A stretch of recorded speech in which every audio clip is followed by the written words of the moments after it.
بیٹا جب کاروبار میں آتا ہے تو اس کی حیثیت متعین ہو، اس کی حیثیت متعین ہو، اس کی حیثیت متعین ہو۔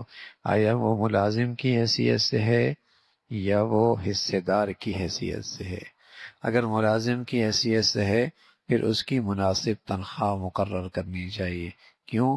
اس لیے کہ کل اگر دوسرا بیٹا شریک ہو گیا یا کل اگر والد کا انتقال ہو گیا اور اس کو صرف جیب خرچی ملتی رہی اور 20 سال 15 سال وہ والد کے ساتھ کاروبار میں شریک تھا، اب باپ کا انتقال ہو گیا تو اس مال میں تو وراثت تقسیم ہوگی۔ یہ نہیں کہہ سکتا کہ میں نے ابا کے ساتھ 15 سال تو کام میں کیا، میرا حصہ زیادہ ہونا چاہیے۔ نہ، شریعت نے جو حصہ مقرر کیا ہوگا وہی ملے گا۔ اب اس نے جو 20 سال 25 سال محنت کی، اس کا کیا ہوا؟ اس کا کیا ہوا؟ غلطی کہاں ہوئی کہ جب یہ کاروبار میں آیا تھا اس کی حیثیت مقرر نہیں کی تھی۔ اگر اس کی حیثیت ملازم کسی ہوتی اور اچھی خاصی سے تنخواہ ملتی رہتی تو ٹھیک ہے، اس نے اپنے ہر مہینے کی تنخواہ لی ہے، والد کے انتقال کے بعد شریعت کے مطابق تقسیم ہوگی، اور اس نے اگر 3 لاکھ 4 لاکھ ہر مہینے لیے تو اپنی مزدوری لے لی اس نے۔ اور اگر باپ نے اس کو حصے دار بنا دیا، ایک حصے میں یا آدھے میں یا نصف میں یا تہائی میں حصے دار بنا دیا تو ٹھیک ہے، اس کی محنت کی مزدوری مل گئی۔ اب بقیہ جو حصہ ہے جو اس میں اس کا بھی حصہ ہوگا، اور باقی جو اس کے ورثاء ہیں ان کی وراثت کا حصہ بھی ہوگا، اور اس کا اپنا حصہ جو اس کے شیئر ہیں اس کاروبار میں وہ الگ سے ہوں گے، اس میں وراثت جاری نہیں ہوگی۔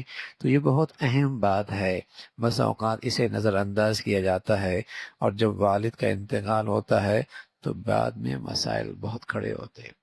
بیٹی کہتی ہے میرا حصہ، بیٹا کہتا ہے کاروبار تو میں نے ابا کے ساتھ کھڑا کیا ہے، کاروبار تو میں نے کھڑا کیا ہے۔ دوسری بہنیں کہتی ہے میرا حصہ، بھائی کہتا ہے کاروبار تو میں نے کیا سارا، تمہیں کیسا حصہ ملے گا؟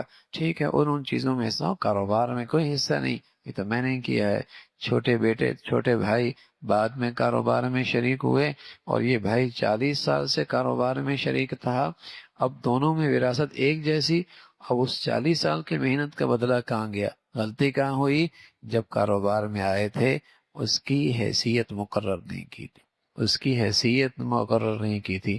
اور بھائی یہ معاملہ کوئی معمولی نہیں، معاملہ حرام حلال کا ہے، معاملہ حرام حلال کا ہے۔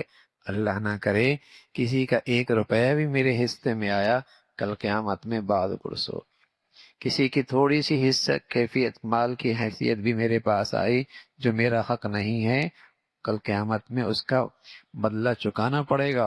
اور وہاں بدلہ چکانا پیسوں سے، درہم سے، دنانیر سے نہیں ہوگا بھائی، وہاں تو ویسی آدمی دائیں بائیں دیکھ رہا ہوگا کوئی ایک نیکی مل جائے اور معاملہ وہاں چکانے کا پڑ جائے، نیکیاں دینی پڑیں، بڑے گھاٹے کا سودا ہے، بڑے گھاٹے کا سودا ہے۔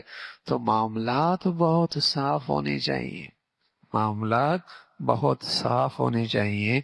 تو بیٹی کی کاروبار میں کیا حیثیت ہے وہ طے ہونی چاہیے۔